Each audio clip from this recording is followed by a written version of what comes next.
What's up, everybody? Welcome into another edition of Crush City Territory. I'm Chandler Rome, joined by Tyler Stafford. And Tyler, free agency has officially begun. The Seattle Mariners, about 25 minutes ago, news broke that they came to an agreement with Josh Naylor on a 5-year contract, which I assume you could call it an extension, because Naylor played for them toward the end of last year for the 2 months after being a deadline acquisition.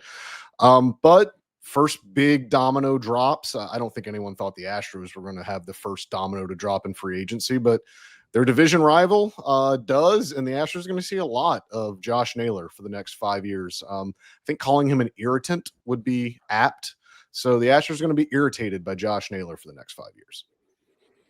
Yeah, he's a good hitter. That's not a fun person to face in a lineup that has good hitters in it. But I mean, as soon as the trade happened and the success that he had with the Mariners, it would have been crazy for them to let him walk after the end of the season that he had. Well, their lineup fit together with him in it, so makes a ton of sense. And yeah, you're right. The Astros would never have free agency rumors about an infielder right now. That would be ridiculous. They have way too many infielders. Chandler, who are the Astros looking at free agent wise? Well, he's not a free agent, but I reported this Okay, weekend. whatever. Yeah, he's not a free agent, but reported this weekend, and this has been something that it shouldn't be a surprise if you've been following the Astros really for the last year or so, because they had interest in this guy at the trade deadline. But the Cardinals did not move Brendan Donovan at the trade deadline. Instead, they kind of punted till this offseason where they're listening on a lot of their controllable position players. And the Astros still have interest in Brendan Donovan to possibly acquire from the St. Louis Cardinals. Now, I say this every offseason, I say this every trade deadline. Interest is just that. It is interest. Like, the Astros have internally discussed Brendan Donovan as someone that makes a lot of sense for them when you look at his offensive profile, when you look at that he hits from the left side, when you look at that he plays predominantly second base, but can also play some left field. He is the ideal fit. Like, he is perfect for what this roster needs. But interest is just that. It is interest. And Brendan Donovan has a lot of teams interested in him. As I think we both know, the Astros are never probably going to win a prospect bidding war if they get into a trade negotiation with the Cardinals and the Cardinals are fielding offers from other teams. The Astros will not be at that advantage just given their farm system. But this could also be a situation where the Cardinals are looking for maybe not prospects. They're looking for, maybe a starting pitcher that can help them this year. I don't think the Cardinals are going full rebuild. I think they want to try to win, but they're certainly going to take a step back. But I think starting pitching would be something that they would look at. The Astros certainly have a plethora of young arms, young starting pitchers that I think would attract the Cardinals' attention. But when you heard Brendan Donovan, Tyler, and you scurried to figure out who that was, and you looked at his baseball reference and you looked at kind of his underlying metrics, is that someone that does that excite you? Does the possibility of getting Brendan Donovan, of being in for his services, is that something that piques your interest? For sure. Yeah. I mean, he's a good hitter. Like you said, plays second base, makes a lot of sense. It's the dominoes that have to fall to get it there. That is the difficult part. But certainly makes a ton of sense there. My initial thought was, do the Cardinals want a third corner infielder on a bad contract? Because the Astros could hook them up if they're interested. I don't think that's what they're after. But the whole reason because I had heard a little bit about this going into the GM meetings, and obviously, like we talked about, like, they had interest in him last year, and that interest isn't just going to go away. Time's not going to just like dissuade that interest. But once Dana came out and Tell said what that he to my said, high school girlfriends, Chandler. okay, I'll tell Alicia.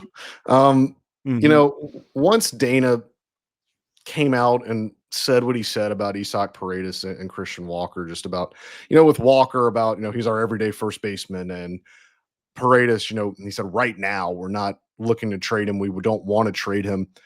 The mere fact that they have interest in Brendan Donovan, and the mere fact that they are talking about this should show everyone that, like, just because he said that on Wednesday does not mean at all that that's final, that's definite. They are looking at many different permutations to how this roster will look, to what they can do to maybe make themselves a little more fiscally responsible. I think Brendan Donovan, according to MLB trade rumors, he has 2 more years of club control. But this year through ARB, I think MLB trade rumors projects him to make $5.4 million, which is a lot less than Isaac Paredes and Christian Walker are going to make next year. So it would make them a little more. It would free some payroll up if, let's say, the hypothetical, they do land Brendan Donovan. I don't think even right now they can go into West Palm Beach with both Isaac Paredes and Christian Walker on the roster. If you get Brendan Donovan, you definitely can. Like that. That's way too much. So I think Brendan Donovan would. I do think this. I think he is the sort of player you should be looking at if you're the Astros, if you're a fan, if you're wondering kind of where they're going to look in free agency. You should look for a left-handed hitting guy that can play some second base, can play the corner outfield spots. Brendan Donovan fits his offensive profile is exactly what the Astros need. He doesn't strike out. He has a career 360 on base percentage, puts the ball in play. He's not a huge power threat. I mean, I think he hits about 10 to 12 homers a year, but again, is the sort of offensive profile that this team just does not have a lot of. And it's something that would intrigue them. So, as we said, can I give you a quick blind resume? Sure. Okay, so player one's career WAR 11.1, OPS plus 117. Player two career WAR is 11.2, OPS plus 115. You want to take a guess at who those two players are? I'm gonna guess player one is Donovan. Mm-hmm. Is player two Paredes? Yep. They Hell have yeah. had almost identical careers. Obviously, Brendan Donovan hits left-handed and plays more second base than Paredes, which is helpful on the current roster. But all that to say, Brendan Donovan has literally been the exact same productive level as Paredes has. And it's always hard whenever the guy on your team, because you're always going to, you see them every day. So you go like, oh, I know this guy, I like them. But if you're just looking at numbers, they're literally, they've put together the exact same career so far. One of them just happens to play a position that you need. So it'll be interesting to see. But yeah, I mean, that name makes a ton of sense for the Astros. And the other thing that Isaac Paredes has that Brendan Donovan doesn't, he hits right-handed and he pulls the ball 95% of the 95 is an exaggerated number, but he pulls the ball more than anyone in baseball. Dyken Park has a short porch in left field. Isaac Paredes is tailor-made for that ballpark, which is why Dana Brown was a lot more forceful in his hedging that they didn't want to trade Isaac Paredes. Christian Walker got 2 sentences. Isaac Paredes got like 7 or 8 sentences as to why they don't want to trade him and why he's perfect and why they'd be weakening their lineup severely. And he's the exact kind of, profile we need. Christian Walker didn't get that. And I think it is a lesson that, you can read the quotes and you can just see on paper what they say, but I think context is very important. And I think context of how they've said it, what they said, what the words actually came out of their mouth. I think that's more important than just saying like, oh, he said, we haven't talked about Christian Walker in a trade. Like that doesn't mean anything. Like, yeah, sure. They hadn't talked about Christian Walker in a trade on November 12th when he made the comments, but they get Brendan Donovan, then I think they're going to be talking about Christian Walker in some trades. They'll be talking about maybe another Astros player in trades going forward. We'll talk about that right after this message from our friends at Foul Territory. Kratz Pop Quiz. What has 35 grams of protein, 6 grams of fiber, 27 essential vitamins and minerals, comes in excellent flavors like, of course, chocolate, vanilla, but chocolate peanut butter, my favorite, no added sugar, gluten-free, under $5 per meal, and is ready to drink? Go out the house, get yourself a Huel. Look at you. You even have one right there? Ready to smack that, John? Chocolate, peanut butter, chocolate, and vanilla. Deliciosos. Also, there is a new Daily Greens ready to drink, 42 vitamins, minerals, and superfoods. Only 25 calories on that one, 4 grams of fiber. There's flavors like blueberry, apple, peach. Huel makes healthy eating simple. They also just launched into Target stores nationwide. Try both products today with 15% off your purchase for new customers with the code FOUL at huel.com/FOUL. Use that code FOUL and fill out the post-checkout survey to help support FT. Something else Dana Brown said in that long, 40-minute meeting with reporters on Wednesday in Las Vegas was that, he talked about they don't want to pull from the infield. They don't want to trade from the infield, which we have discussed ad nauseum. I'm sure right now they don't want to do that, but they may be forced to. He did say without prompt that there's probably some conversations we're going to have, maybe with some outfield pieces. We may have to make some decisions of who to start and is there a trade piece in the outfield. Well, I'm here to tell you that there are a couple of trade pieces in the outfield. One of them, probably the guy with the most value, is Jake Meyers, and friend of the podcast, Matt Gelb, who covers the Philadelphia Phillies for The Athletic, in a story that he wrote on Saturday, mentioned that the Phillies really like Jake Meyers and that he is a name to kind of file away as maybe someone that the Phillies will call on. I reported at the GM meetings that the Astros have been getting a lot of calls on Jake Meyers, and this is not a new thing.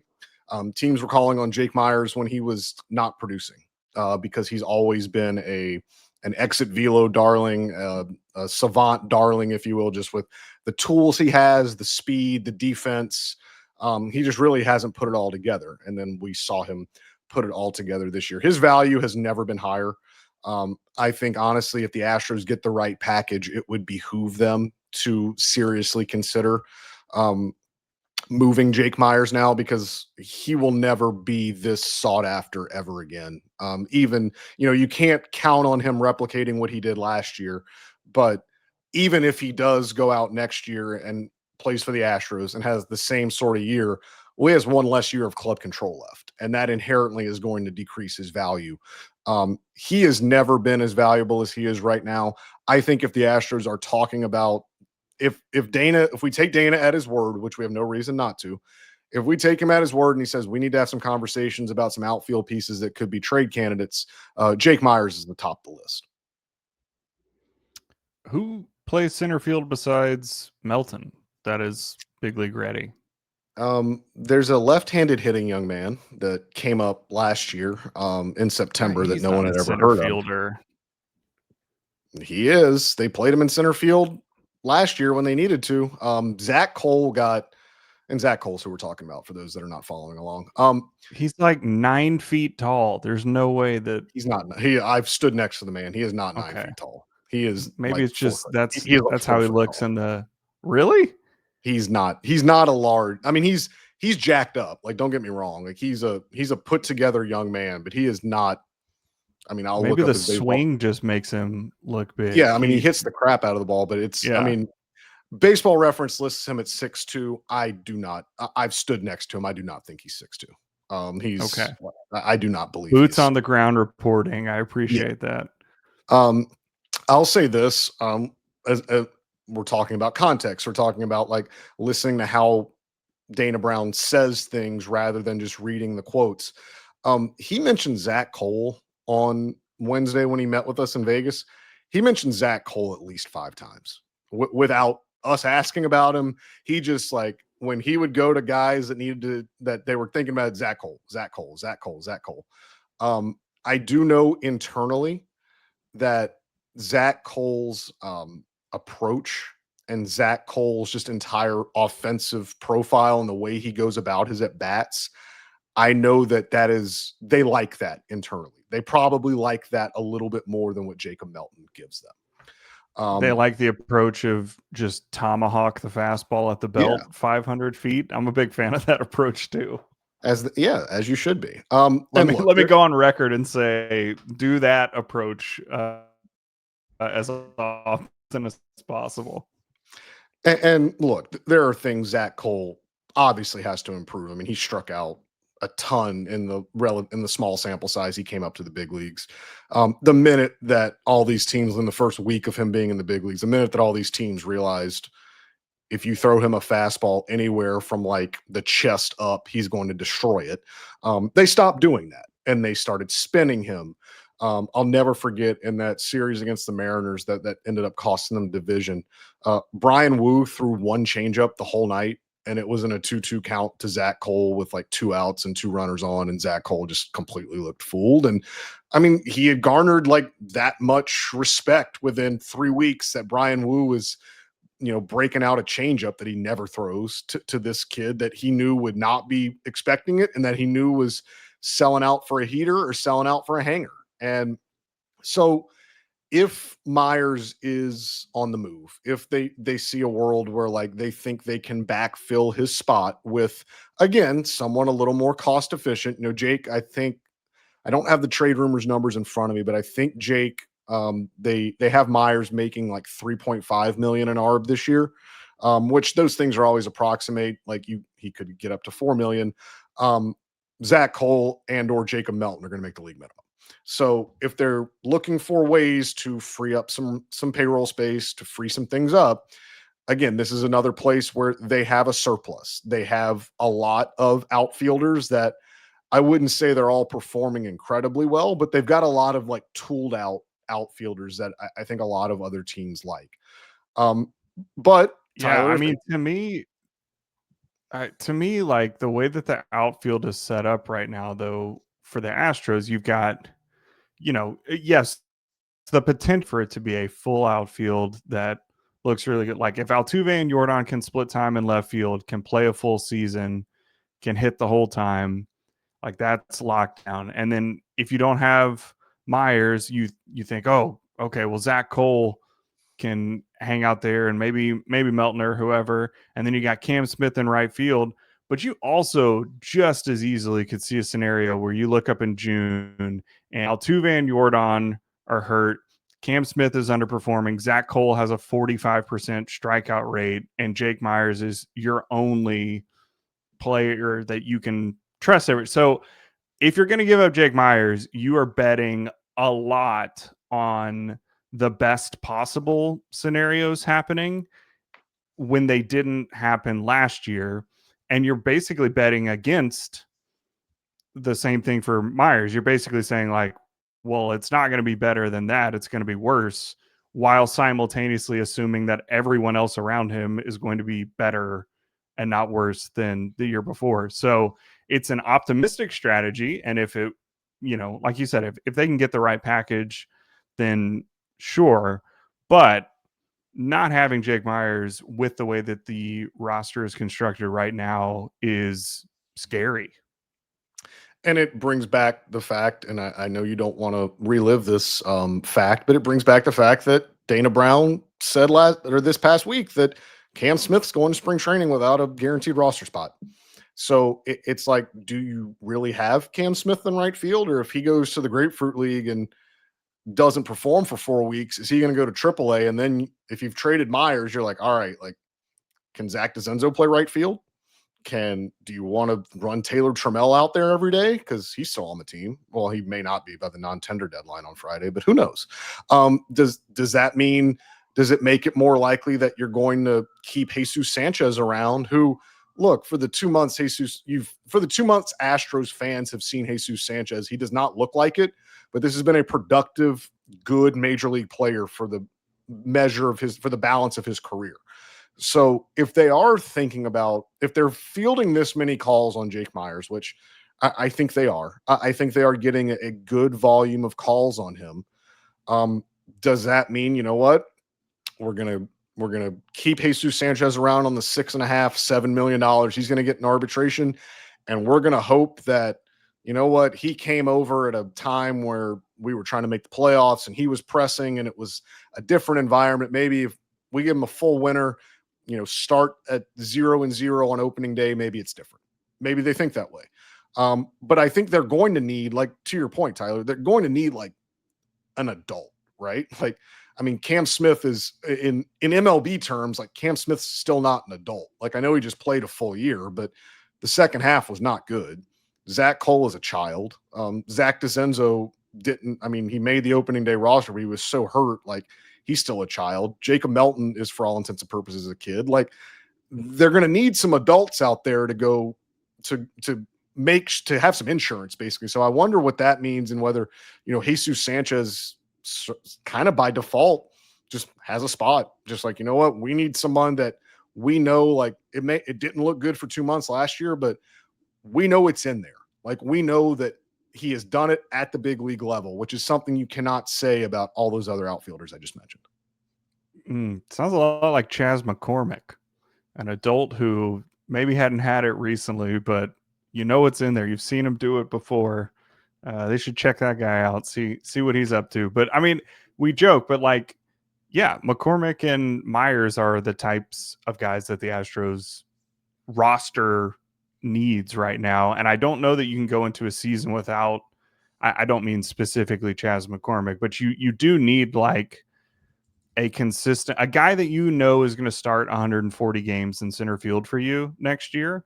And, Meyers is the only one that you can say that about on the Astros. So, I just don't know that I would be thrilled to go into a season with hoping that Zach Cole is your everyday center fielder. Now, if it becomes clear in April and May that like that's the case, then sure. But I don't know about making that your entire offseason plan. But like you said, his value is never going to be higher than it is right now. I mean, look what happened with Chas McCormick. That's a perfect example. The Astros had tons and tons of offers for him. He had a really good year, hitting above where you would normally expect him to hit. And the Astros rolled the dice and kept him. And it didn't work out in that case. But, the opposite can happen too. So, you just kind of have to make the decision that makes the most sense for your roster right now. And to me, I would have to be like blown away by an offer for Meyers with the way that the Astros are constructed currently.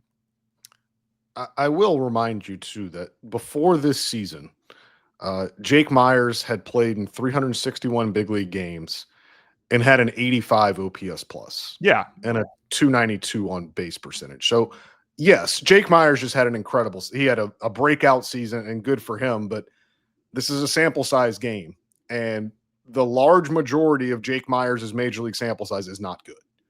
But last year he was excellent. And like we've talked about, the reason teams want him so much is because for the last 2 or 3 years, they have looked at these tools and they've been like, oh, if we get this guy, like we can be the ones to turn him around. We can be the ones that he unlocks this. And last year he unlocked it all. But I think that is just something too that you got to keep in mind, is that it's not as if Jake Meyers is like this bona fide, like, oh my God, like this is the answer, because for the large majority of his major league career, it had been a struggle. Now, part of that was injuries.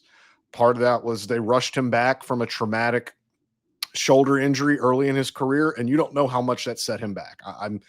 I know it set him back a good bit, but you don't know if that was the whole reason. You don't know if, what clicked this year. I'm not sure. But suffice to say, he is coveted around the league, and I thought you brought up a pretty good point there. Chas McCormick was in the same spot, and it was a different regime. It was a different baseball operations regime, maybe when they were getting all these calls on Chas, and when there were teams that really wanted him and they held on to him. And I don't know, he made one of the, if not the most iconic defensive play in franchise history, and was a really good middle of the order bat when he was played for a team that went to Game 7 of the ALCS in 2023. So I guess you can't say it didn't work out, but yeah, it's an eerily similar position for them to be in. To have reminds me a lot of, even before that, Jake Marisnik, same thing, whereas really good rangy center fielder who kind of hit out of his mind in 2017 and then never really got to that again. The Astros have had a lot of those, but we'll see. Yeah, I don't know if Marisnik had the offensive ceiling that Myers or McCormick do No, or he was. did. I mean, he had a 119 OPS plus in 2017. I mean, I agree with you, but he had a very good season in 2017. He had a similar kind of top out season to Myers and McCormick. What was going on in 2017? Well, he had really great hair, if Uh-huh. you'll recall. So I think that probably had a lot to do with it. You think it was the hair? Mm-hmm. Okay. Something else happened in 2017. Jose Altuve won the American League MVP. You remember that? I do. It was cool. I was very excited. You were. I did not vote in that award cycle because I was covering the Alabama Crimson Tide back then. Boomer. Now, since I've started covering baseball, I get to vote for these awards. The guy that finished runner-up to Jose Altuve in 2017, I don't know if you know him. He's Aaron Judge. He won the 2025 American League MVP. I don't know if you've heard that. I had a vote, and I voted for Aaron Judge to win Most Valuable Player over Cal Raleigh. It was a close vote. I think I expected it to be closer. Aaron Judge got 17 first place votes. Cal Raleigh got 13. They were both 1 and 2 on every ballot. So there was 30 ballots, 30 people vote from the BBWAA. So 17 of them voted for Aaron Judge. 13 of them voted for Cal Raleigh. Those results were announced on Thursday. And ever since, I've become acquainted with a lot of very upset Mariners fans. Would you like to hear some of the things that have been sent to me? Some of those are me from burner accounts, so I'll recognize them. But yeah, let's hear them. Okay. First, this guy. So my Instagram is private now because this dude, you don't have to request to follow anybody. If it's a public account, you can just send them a message. We have advertisers that run on this pod, so I'm not going to say some of the words because I want the ads to run so we can get the money. That is why we do this, right? We do this for the money. This child of God named Sean Erickson, Erickson. If you're going to send me your regular name on Instagram, I feel obliged to tell the world. Sure. The message begins, I'd like to take pity on you, but see, you are federally protected as a blind blank midget. So the point is mute, not moot, mute. My best guess with your status is you will forever be single, but I truly hope you walk in to hear your mother cheating on your dad as bad as your beloved 2017 Astros cheated baseball. Appreciate that from Eric. This child of God named Leslie Montero. No, don't know if it's any relation to Rafael Montero. This specimen said, "Are you really that butthurt that the Mariners won the AL West over your Astros that you decided to vote Judge out of spite?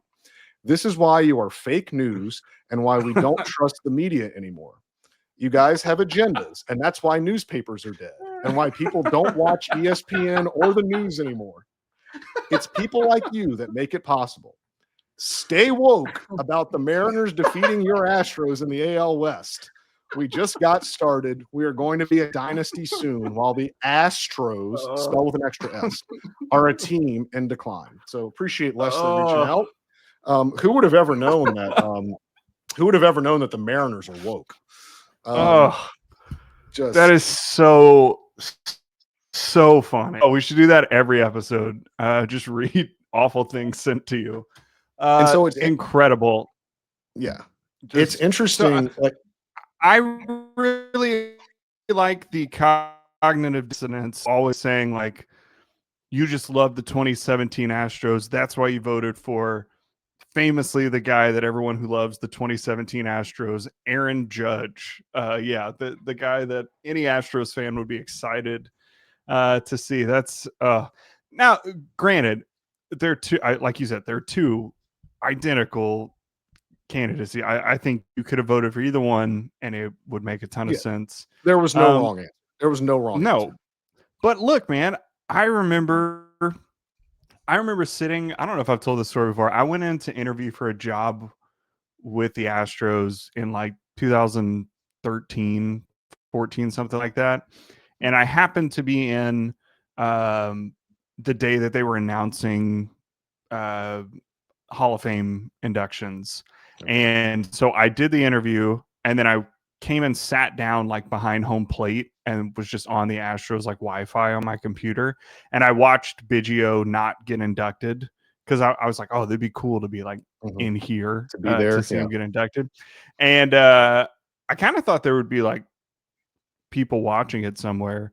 There wasn't. It was just me sitting in the stands.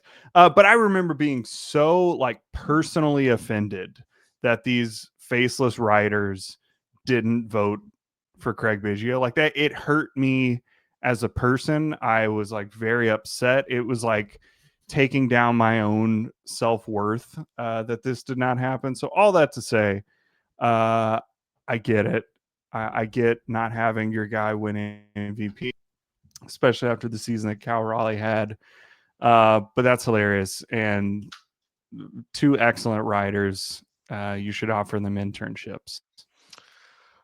I mean, I guess I could sit here and like give you my rationale. I don't think it's going to help. It has been interesting though, and maybe you can weigh in on this just from like a fan perspective. It has been hilarious to like read like there are Astros fans that are very pleased with me, that are like very happy that I voted for Aaron Judge of all people. Like it's like, what have we gotten to that like Astros fans are happy that Aaron Judge got an award? Like I think you're misreading that.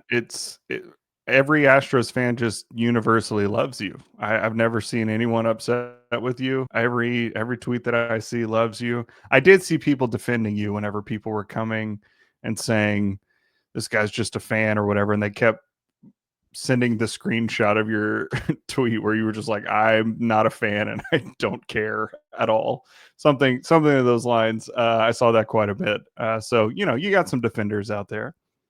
I wanted to spell one thing because the common thing, or one common thing that either in the other emails or messages that I got or in tweets or whatever was that like you were just like you saw Raleigh more this season and you just must have been jealous or whatever. Like, let me remind you, Cal Raleigh played in 13 games against the Astros this year and had a 660 OPS.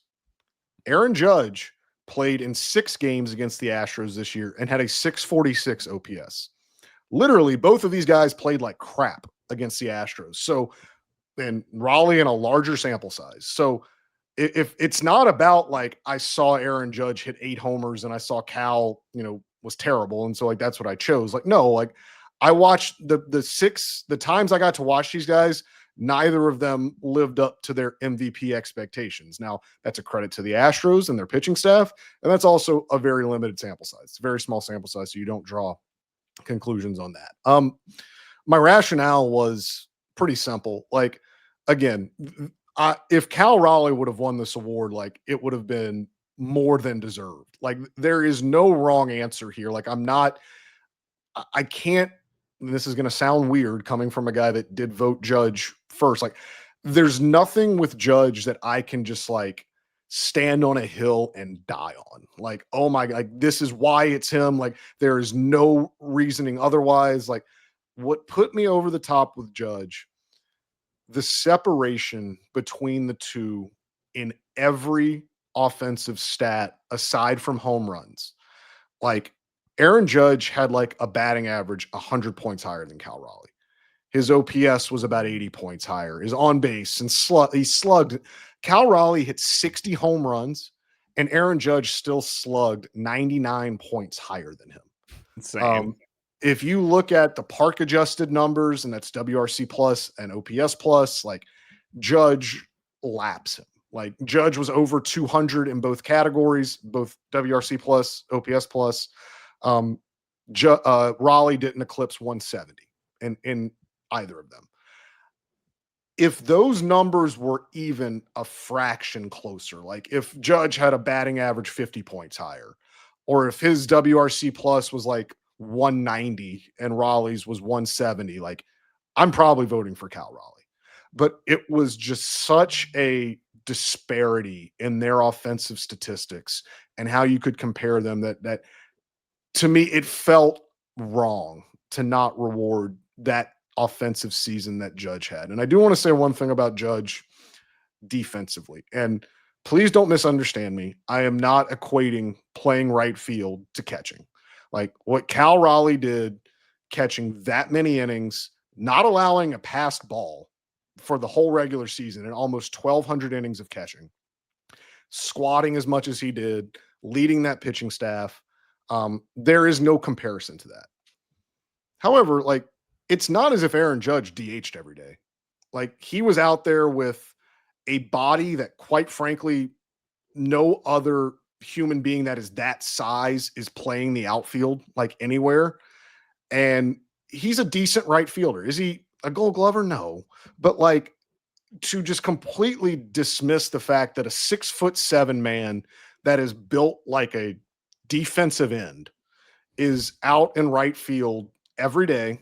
And, you know, he's got wear and tear out there. He's got to run balls down in the gap. He was playing through an injury the last 2 months. His elbow was not doing well, and he still went out there and posted. To act, he's like, got to pretend that the roll call is cool. That's the hardest part. But to pretend that was to overlook that, I thought was short-sighted. Again, certainly not sitting here and saying that playing right field can equate to catching every day. I think if Aaron Judge was a DH only, then I think I'd have voted for Cal Raleigh.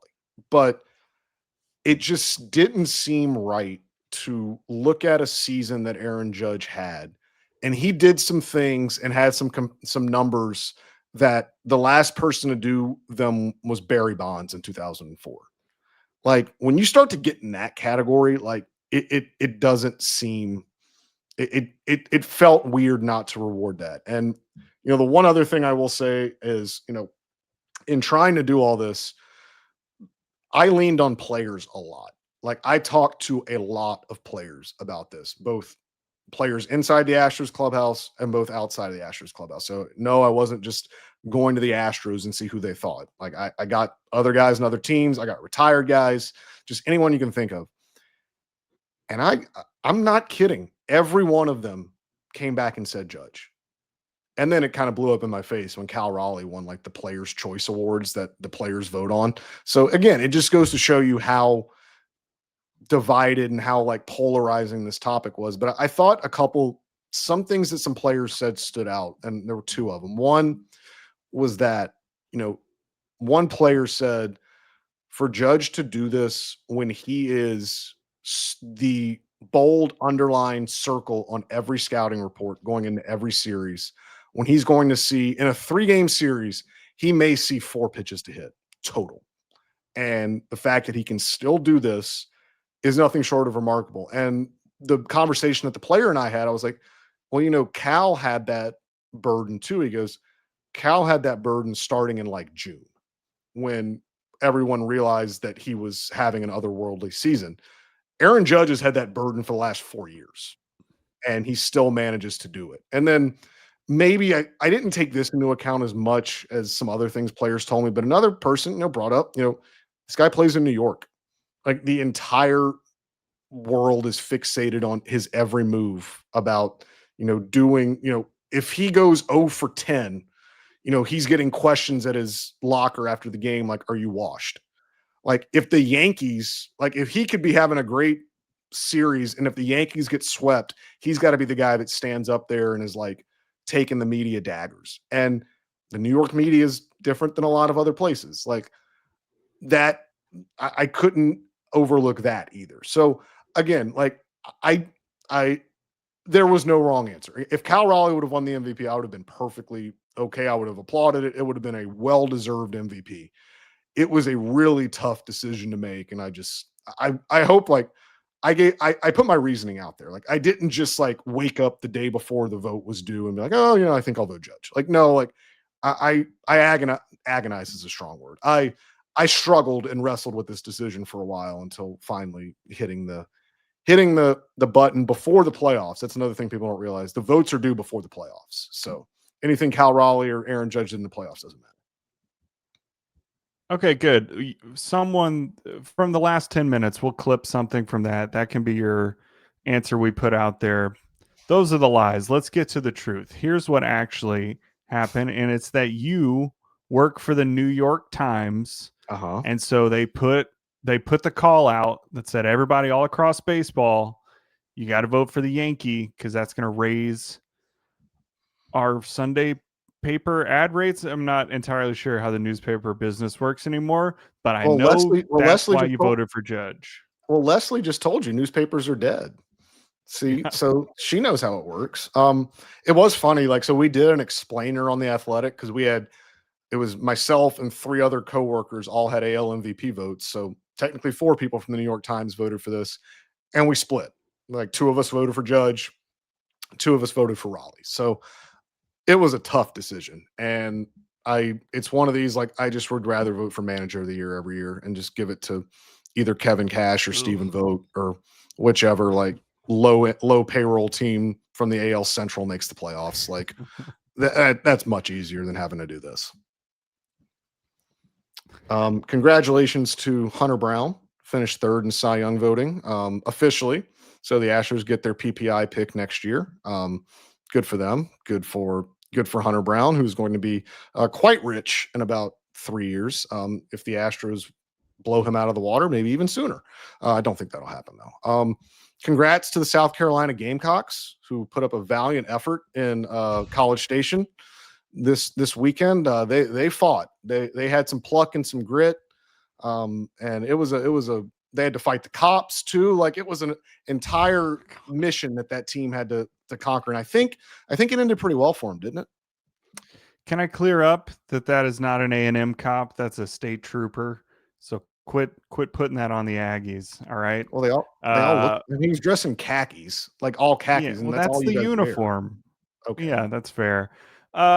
Okay, so we've discussed my lucky shirt before, in that all of my college clothes don't fit me anymore, so I didn't own any A&M stuff, and I went to Walmart or something before the season, and the A&M branded one was like $30, and I'm like, I'm not doing that. So I just bought a plain maroon $8 t-shirt, and I've worn it every game, and they've won every game. And when A&M played LSU and they started really bad, I hadn't been wearing the shirt yet, and as soon as I put it on, A&M stormed back. Well, this Saturday, I was with my sick kid for the entire first half of the game. So when they were down 30-3, and I wasn't wearing the lucky shirt, and I came home at halftime and I put it on, and the Aggies came back. So all I'm saying is I might be responsible. I might have like a little bit of credit for this. I can't wait till you're wearing that in like the second round of the playoff, and they're playing like whoever the group of five representative is, and they have to like kick a field goal to beat them. And then the PR Who staff do you think will you will have the second round of the playoff? I don't know. I think the Cheez-It Bowl would be a great destination. Maybe the Mayo Bowl. Watch whoever this interim coach is get some mayo thrown on him before he gets fired by the coach coming in. Be a great time. Like LSU played Arkansas on Saturday, and what was just a disaster of a football game. But the drive that won them the game, I think they had 4 different people throw a pass. They were running like double reverses and double passes. And I texted a friend of mine and go, this is the kind of drive you do when you just say, F it, we're getting fired anyway. Let's just empty the playbook. And that's what they did. And that's how they scored. That's how they scored the touchdown. So I hope I never have to watch this LSU team play again. It is not an enjoyable experience. But you'll get to watch Mike Elko coach Texas A&M for a very long time, even though you can't be asked about it. I heard that was a thing. I heard I saw that from Carter. Only SIDs and only PR people could make that win a footnote. Like, think about how stupid. And then they tweet a picture of the dude signing the contract from like their official account. Yeah. And then it's like, oh, don't ask about it. Could the media room even hear them say that, or were they all doing the swaying too because they were excited that they won? Look, there's you just get infected by the Aggie spirit when you live in College Station. It's hard to stay objective. Okay, you live and die by the hymn. You live and die by the Aggie hymn. Is that what it's called? The Aggie hymn? Yeah, Aggie wore him. Yeah. I mean, counterpoint, why else would you live in college? You're not going Texas A&M. So I get it. Like, if you're going to live there, you might as well buy in, because Might as well. if you're not on board here, there's not a lot else to do. True that. True that. I've been there. Northgate was fun. I went to Northgate a couple times. I enjoyed it. Other than that, it looked like it was Texas A&M, and that was it.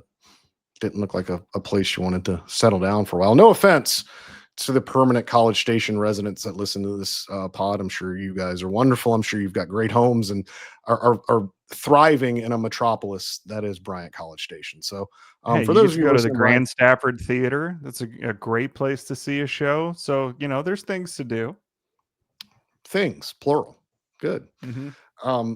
I hope those things include listening to this podcast. Maybe not after this, past 5 minutes, but if you want to listen to this again, or if you want to get my other thoughts on Texas A&M athletics, you can follow me on X at Chandler_room. You can follow Tyler at Tyler C. Stafford.